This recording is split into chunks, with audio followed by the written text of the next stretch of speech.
What's up guys? Nasty Gaming here and welcome back to my YouTube channel. And guys, kaka-reset lang ng ating trophies from 3.6 or 3.5 trophies ay bumalik tayo nga sa 3K or Arena 7. Nagbago nga guys yung ating Arena Battle. So, ayan, naging 3.5, nagkaroon ng Arena 8 na Osaka Castle. And 3K naman tayo. So, nandito tayo ngayon sa Arena 7 na 2.7 na lang before kasi 3K yan. And ito namang Arena 6 ay 2K lang.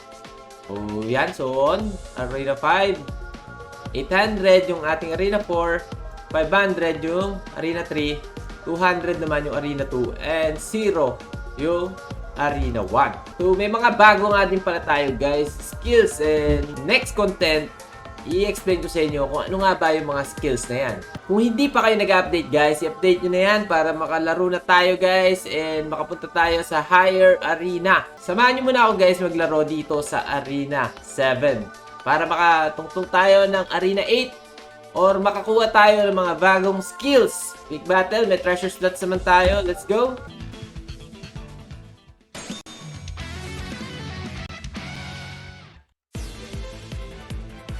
Yung kalaban natin ngayon ay isang Japanese. Meron siyang Ninja, Psychic, and Breaker. So, check natin yung kanyang mga skills or yung charms. Ayan, no? Plus energy. Grabe. So, ito naman yung kanyang Breaker na meron Dragon. So, kapag tumira yan sa atin, GG tayo. So, kailangan natin yung i-shock pulse. So, check muna natin psychic niya.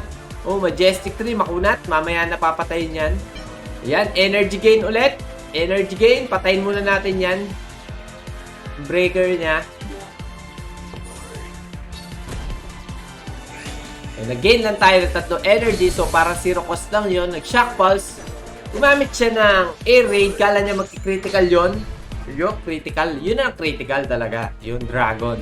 So, pag-isipan natin guys, mabuti kung ano nga ba yung pwede natin gawin. So, may burn siya. Dahil dun sa dragon niyang ginamit. Gumamit tayo guys ng Little Thunder. So, nag-iiba na nga pala yung effect ng Little Thunder natin. And gagamit tayo ng Angel Heart para dito sa breaker niya ulit. So, may shock pulse din or electric shock na mangyayari kapag Little Thunder yung ginamit natin. Gumamit siya ng Raging Flame. Endless Lunge. And the Thunder Smite. So, nag-heal tayo. Wala yung burn.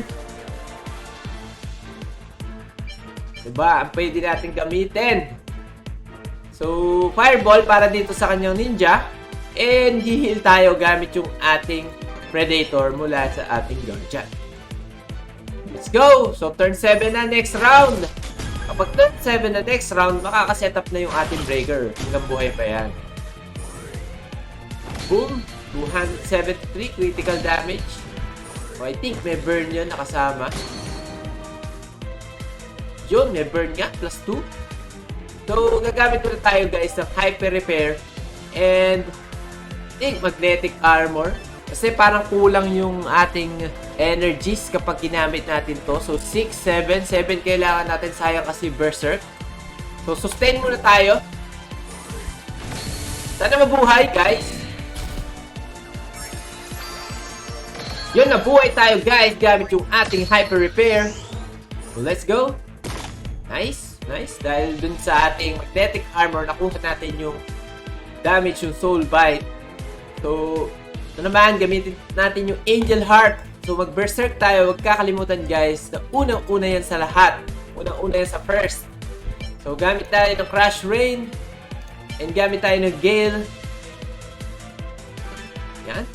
And gamitin natin guys yung Overcyclone dito sa kanyang ninja.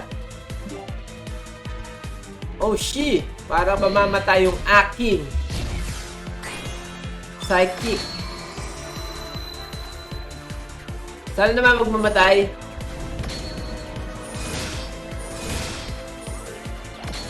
Nag-miss pa nga, tropa. Gumamit nga pala siya guys ng Divine Light. So nag-miss tayo dun. Medyo Echoes tayo doon, guys.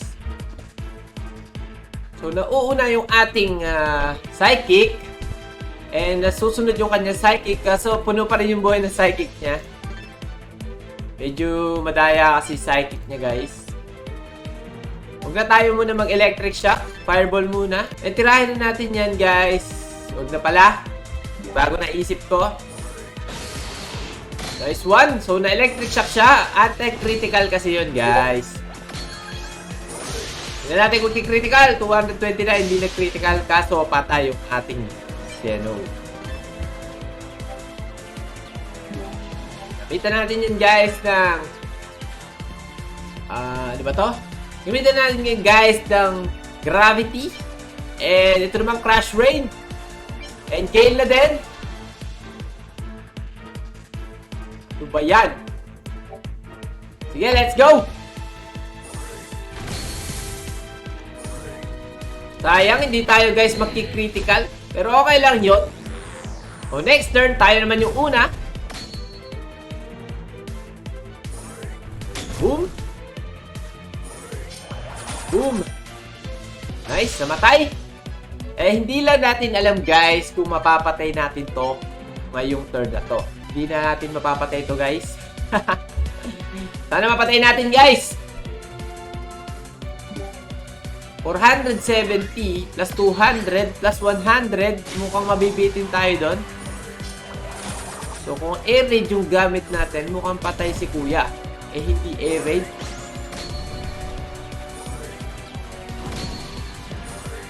Patay tayo, guys.